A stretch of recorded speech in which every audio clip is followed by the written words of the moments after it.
Welcome to the first episode of Mostly Lifting Stuff. I'm Garrett Bondy, What's going on? My name is Austen Gentner. and we're starting this podcast because we both have a love for the gym, and we know a lot of people that do, and we feel that everyone has different experiences and they have different ways that they've developed themselves through going to the gym. So we want to talk with different people and get to know what their experiences were and how they were able to go through these things. So Garrett kind of set this whole thing in motion. He kind of brought me in a little bit later on, but he kind of explained it to me as, we can't hit all these different areas in lifting, CrossFit, Olympic lifting, just your average Joe. So we wanted to talk to different people, get some different perspectives, because I know I haven't hit everything. I know Garrett hasn't hit everything. So we just kind of want to bring a new light about lifting and how people view it and kind of see where it goes. Yeah, the best thing about the gym, at least I feel, is that everyone's able to kind of be themselves there and follow their own path. They're able to do what they want to do. There's no set way of doing things. And from the time that we've been going to the gym, we've come to know some people who have very different experiences.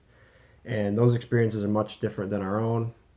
And without committing months at a time to going on a massive cut for like a bodybuilding show or training a specific way for a competition, we'd be able to learn what these people went through and kind of see what we might want to do in the future. Yeah, so and especially just to be honest, as a disclaimer, I'm not the smartest guy. I don't really know, a whole lot about weightlifting, but I really enjoy it. I kind of just started fairly recently, and I'm not the biggest dude, but it's nice, especially if you're playing sports still or just want to look better and feel good. So I really like the idea. So Garrett asked me to be a co-host with him. So here we are, and I hope someone can get some stuff out of this. Yeah, if anybody can get anything out of this, that'd be the biggest bonus of this, is just if we could help somebody find their way into something that they enjoy. I know both of us started out as athletes. We started lifting as it was required in class for like gym, required by sports, and I know I can say for myself that I personally didn't see as much of the benefit of it as I do now. And I think part of that was the training frequency, the intensity was not enough to where you're going to see consistent results. And that's, I think, the biggest thing for people is if there's results that you can actually see, that's where you're going to be motivated to keep moving forward. And when you're training twice a week for a gym class or, between sports seasons, you're really not going to see that long-term effect. I'm gonna back Garrett up. He totally lied to you. I hated weightlifting in high school. It was actually the worst. I think you remember. We had this. Our basketball coach is my gym teacher. All I would do is just play basketball, and kind of like what Garrett said. It's hard in high school too because by the time we lifted, it was like what 40 minutes, maybe. Yeah, you have an hour class, you have To change 10 before. minutes of 10 minutes in the locker room before, 10 minutes afterwards, and then at least 5 minutes of stretching. And by that time, you can't even really develop a workout. Yeah, so I know I hated it, and I always heard about it. Garrett would know. We went to high school together. I was always the skinny kid, but yeah, I kind of found out my love for weightlifting like my sophomore year of college. Freshman year I went a little bit. Garrett kind of got me into it a little bit, but sophomore year is when I really started going consistently. But yeah, definitely things can change, and I definitely have found that love for it, which I'm really thankful for.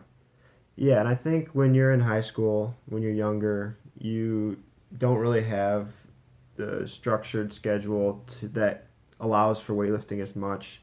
We were both in sports 3 seasons a year, and then during the summer, all three of those sports would compete for our time. So you really don't have time to have like a structured training. And that's kind of how I got into weightlifting when I got to college. I was always very competitive in high school, always playing sports. And then I got to college. I tried out for the baseball team and didn't make it, and I needed something to do. And my competitive nature, that kind of drove me towards weightlifting because I was able to compete every day, but I didn't necessarily have to have other people there to compete. I could compete with myself, and that's kind of how I found my love for it, is through my competitive side. And now it's kind of developed into something more where I'm constantly looking to better myself, and I can see the results, and it is a fun process once you come to enjoy it. I was a little bit different. I was more in the gym because I wanted to look better. Uh, like I said, I was a skinny kid, so I wanted to be bigger. So it kind of took me a while to get there. It was pretty discouraging at first because, being in the gym, it takes a little while to see results and get those results. But I've come around to like Garrett now where you want to compete with yourself and do better than you did, a month ago, even a week ago. But it all just kind of depends what you're there for. And like I said, my mindset changed. And I'm definitely glad that it did because, looking good is all, it's fun. But I really like it for, like he said, the competitive aspect of it, because we don't really play sports anymore. We do, basketball pickup, but that's really about it. There's not really a whole lot else to do. So that's definitely nice to move on to something else in your life. Yeah, and I think that it kind of goes back to how you see yourself too. I mean, I was not very big back in high school, but I was always the guy. I guess I had a good body image, you could say. I was always the kid that was, standing in front of the mirror or whatever. So I didn't really have the part of me that thought, oh, I need to get bigger, blah, blah, blah. Like I need to look better. So I was just driven by the competitive part of it. And then I realized looking back now, holy crap, like, yeah, I did need to get bigger. It was definitely a different story back then. And it's amazing how your perspective is able to shift when you're able to see like where you started and where you are now. I kind of always wondered too. I'm sure you're the same. Like, if we would have started lifting, a little bit more seriously in high school, like how things would have been, even like just sporting wise. I know you played football. I didn't play football, but even my big thing was basketball. How much different or things could have been. It's just one of those things, but you can't really dwell on it. That's why you're here now and trying to get after it now. So, without a doubt, I mean, nutrition especially. Nutrition was one thing where if I had any idea what I was doing back in high school, it would have made a big difference. And I guess that comes down to just doing your research and having due diligence on your own part. And neither of us grew up with parents that were big like weightlifters and do that kind of stuff, so we didn't really have somebody that was kind of like, hey, you should probably eat more protein a day than the peanut butter sandwich you had for lunch and the eggs for breakfast. Like, we didn't have that, so we kind of have stumbled our way through and to becoming what we're able to do now, and kind of been able to use that to balance with school and try to find like a balanced lifestyle in general. That's like another goal of this podcast is, you pick up different things, whether we're talking to someone that knows a lot about nutrition or knows a lot about a different type of lift or how they lift. You guys can pick up different nuggets of information and put that to work in your own lives. So hopefully you guys can pick up on some of those things. Yeah, and outside of the gym, we're obviously both students. We both go to Oakland University. We're both in our senior year, although we are both committed to going for more school eventually. Mm-hmm. So, but we've really, you need something when you're at school. You need something that you have commitment to, that you commit time to and effort to, because if you're just going to school every day, you're going to drive yourself crazy because it can be overwhelming, it can be stressful. And what people don't realize is that you need that something else so that you have that hour, that 2 hours a day, whatever it is, half hour, where your mind's elsewhere and you're able to do something that you're truly passionate about. And it is tough. I mean, I wouldn't say we're in easy majors to begin with, and mm-hmm. It comes with a lot of work. I'm in electrical engineering and Austen's in nursing. And we both have big commitments in these fields between working and trying to stay on top of our classes and stuff like that. But it just comes down to what you really want to do. If you really want to go to the gym, you're going to find time. You're going to make time to do it, whether it's getting up earlier in the morning or, squeezing it in between a class. If it's something that you really want to do, you'll find a way to get it done. Yeah, exactly. I definitely agree with that. My biggest thing when I first kind of started out was, I make like little excuses. But now, I try to go 5-6 times a week just because, I love it. I look forward to that every day. That's kind of one of the first things I think about. Garrett and I usually text each other every day, hey, what time you going today, This semester kind of stinks because our classes don't really line up, so we don't really get to go often together. But, we'll still go with other people. We'll still make time for ourselves to go. So it's definitely, how much you want to put into it.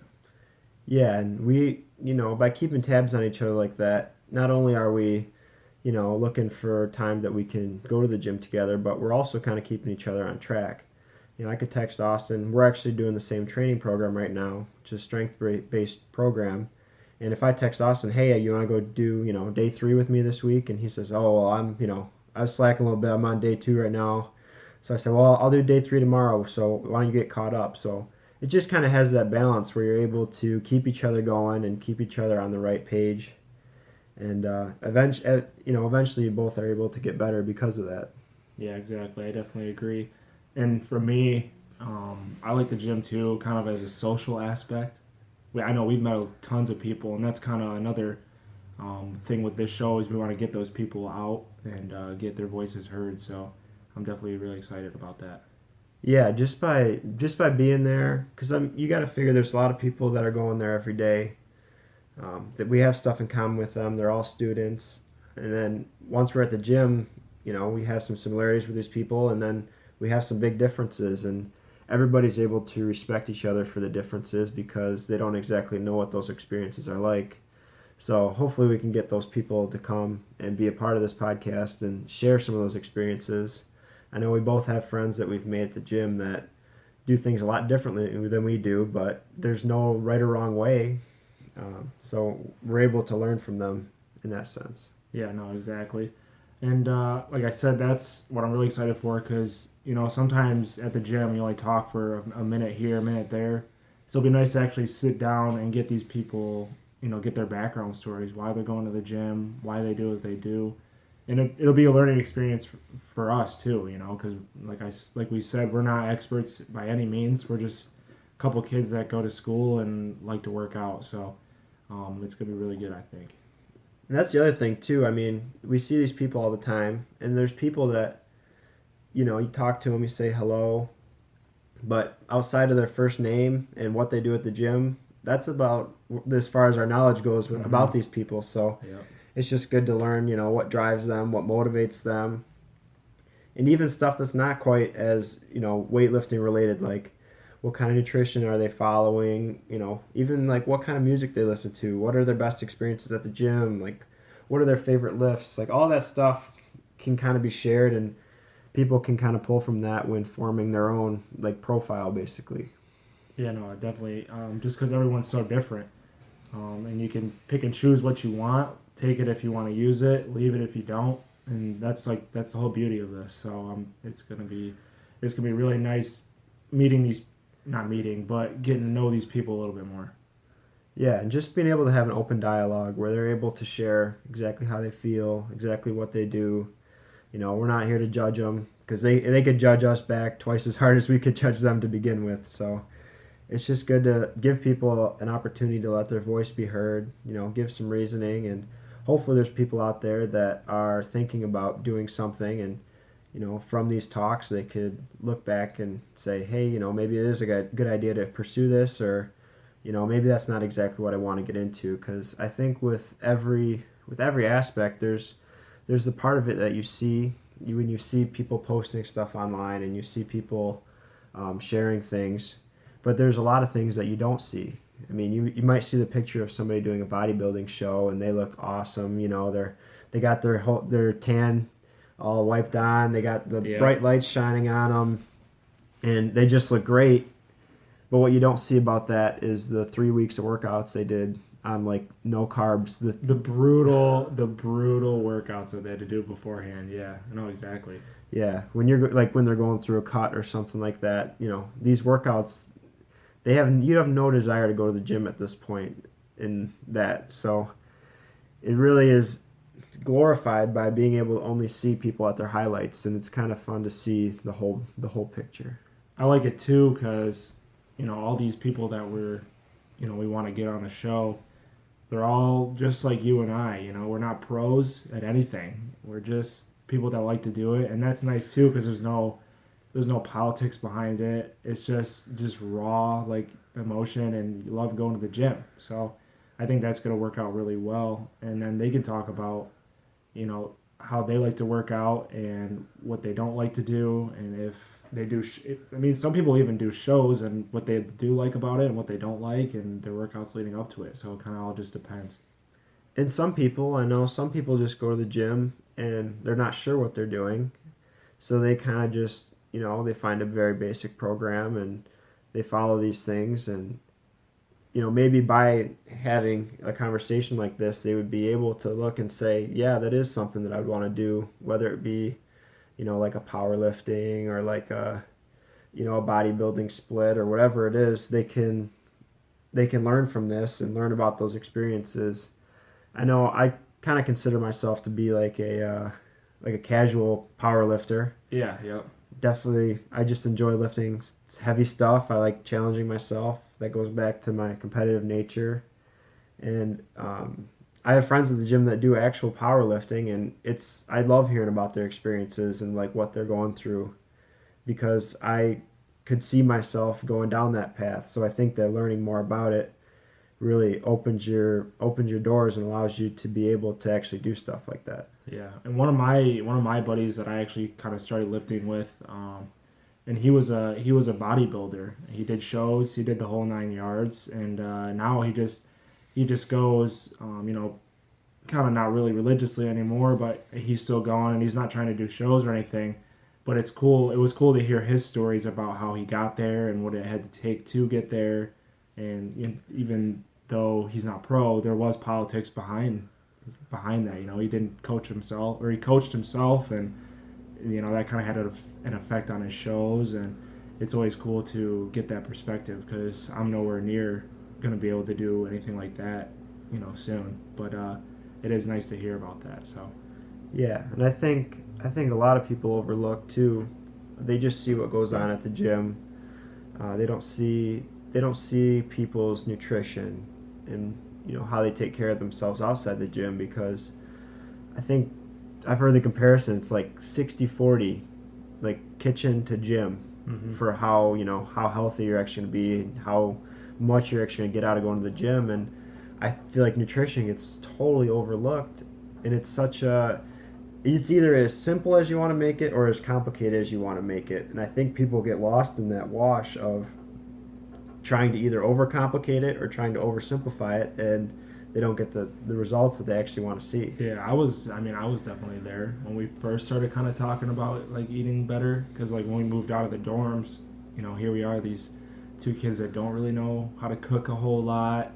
I remember looking on bodybuilding forums, finding like meal plans and trying to meal prep and all that kind of crap. And yeah, it's definitely like a learning curve with those types of things. And I mean, now I got a better handle on it, but I could see, like Garrett was saying, it's overwhelming at first, and it kind of discourages people. And we kind of want to put a stop to those types of things, because it's not as hard as you may perceive it to be. Yeah, and I mean, going from we lived in the dorms together for 2 years at Oakland, and I would say I was conscious of nutrition, but not really doing anything actively to optimize what I was doing for myself. And so I had an idea of what I wanted to do once I was out of the dorms, and I was able to kind of start, making my own way. And I started doing meal prep just because of the schedule. I was working full-time in the summers and playing softball at night and trying to go to the gym, 4 or 5 days a week. It's like, I don't want to cook every time I have to eat a meal. So I started doing that just as a time saver. And by doing that, I was able to eat better, because when you're cooking 10 meals or whatever it is, you're not hungry when you're cooking. And when you're not hungry when you're cooking, you could put whatever you want in those meals and you're going to eat it when the time comes. So yeah. You could load it up with asparagus, broccoli, whatever, and you're not eating it that night, so you're really not that worried about it. So then when the time comes, then that's what you got. Yeah. And you can kind of force good habits upon yourself, and that's kind of what I did. And I was actually recently, I was kind of struggling with my nutrition. I was felt like I was getting off track too often, a lot of like snacks and just poor control in general. And so I actually have recently started doing intermittent fasting. And I know people, it's kind of a fad thing, and people will kind of say, oh, like, it's just calorie reduction. Like that's why it's people see results from it, which I understand. And the real reason I actually started it wasn't to reduce the calories. I was actually eating the same amount, but it was so that I had that time restricted eating, so that I wasn't eating a snack at 9, 10 o'clock at night every night. And so my goal with intermittent fasting has been to shrink the window of when I get to eat, so that when I eat within that window, I have to be more focused so that I get the nutrients I need, because I know deep down that that's what I need to get the results from what I'm doing, or else it's just a wash. Yeah, no, exactly. I'm not quite to that point as Garrett. I've been pretty bad because it's it's Halloween season. We got the candy bag. My mom sent me a candy bag. We had to eat it. It was just sitting there. But no, I definitely like Garrett's idea. He told me he started a little while ago, and it's like what 12 to 8 or something. Yeah, I go with a 9-hour eating window, so that means that at 11 o'clock in the morning I eat my lunch usually, and then I stop eating at 8 o'clock at night. So that usually gives me time to eat my lunch, and I'll have another meal packed around dinner time. And then usually I'll go to the gym after class, so that means that I'm getting back to my house around 7:30. I can do one last meal before I start to fast. Yeah. And it just keeps me focused that way. I'm using it more as a tool than as like a lifestyle. Yeah. And it's not every day either. It's if I'm home on the weekends and my parents are making a nice breakfast, I'm not shutting them down, turning them away, pulling out my Tupperware at lunchtime because I couldn't eat their food or anything like that. It's just more of a tool for me to use to keep myself in control when I am able to. I'm sure that helps with like some time management too, right? A little bit, just because you got the gym and work and everything like that, so you have this this block and you want to just kind of get it done, get it out of the way.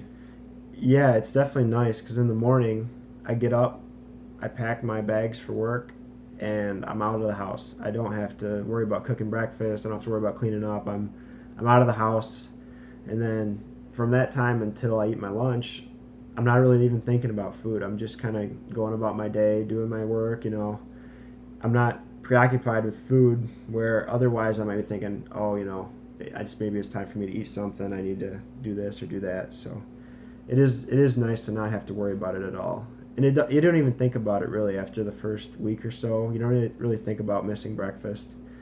And as long as you're hitting your goals, I guess it's worth it. So. Yeah, no, you can't really complain.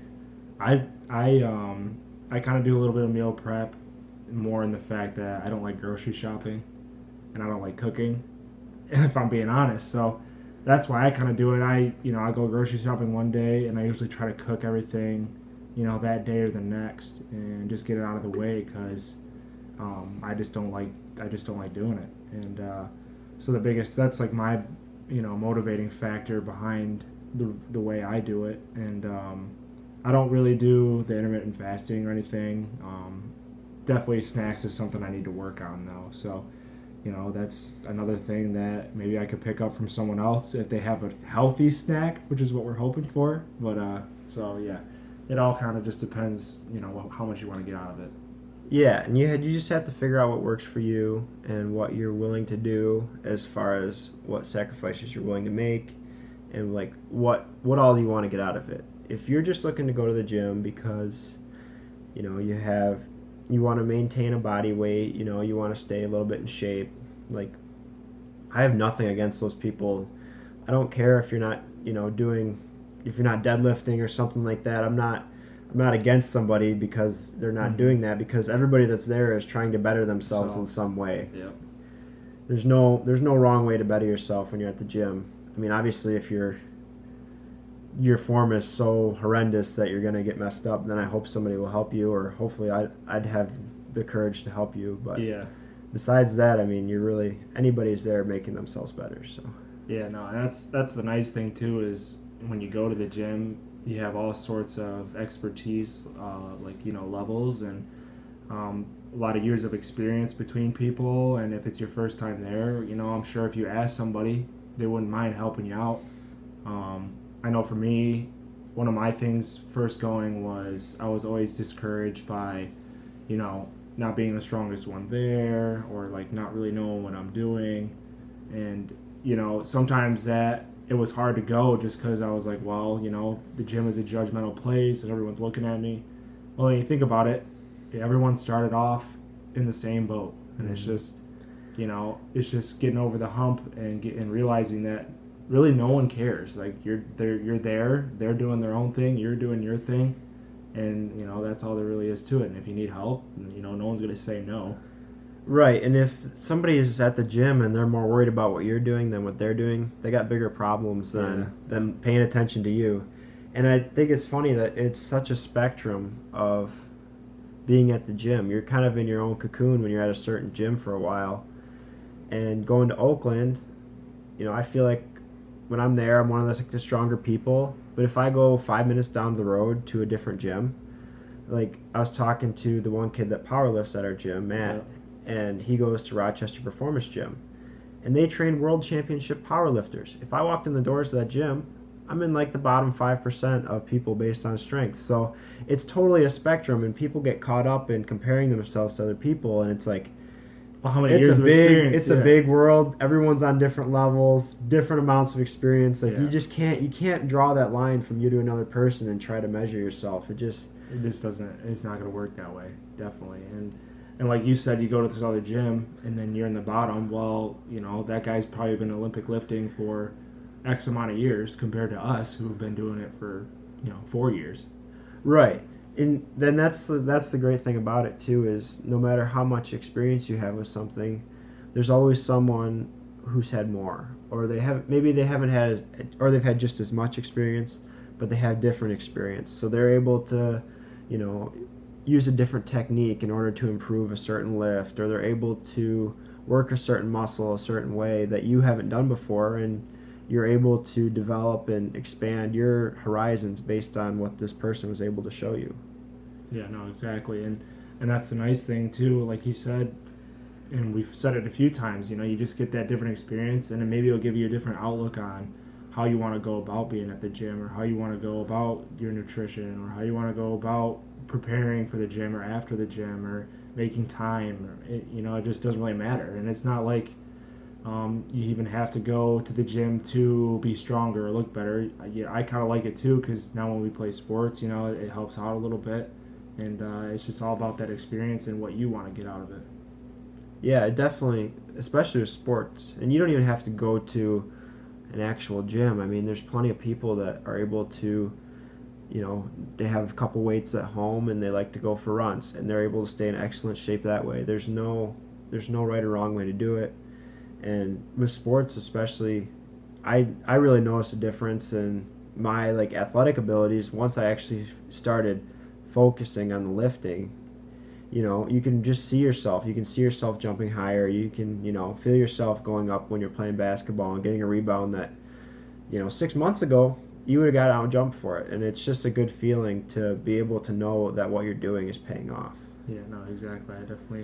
I definitely agree with that. And along with that, if you don't play sports, it's just a way to feel better. And, I always feel really good when I leave the gym. You kind of feel accomplished that you did something for the day, and it's just a nice little, pick me up if you're having a bad day. You go to the gym and you come out feeling better. You kick some butt. So yeah, and the weights always are the same.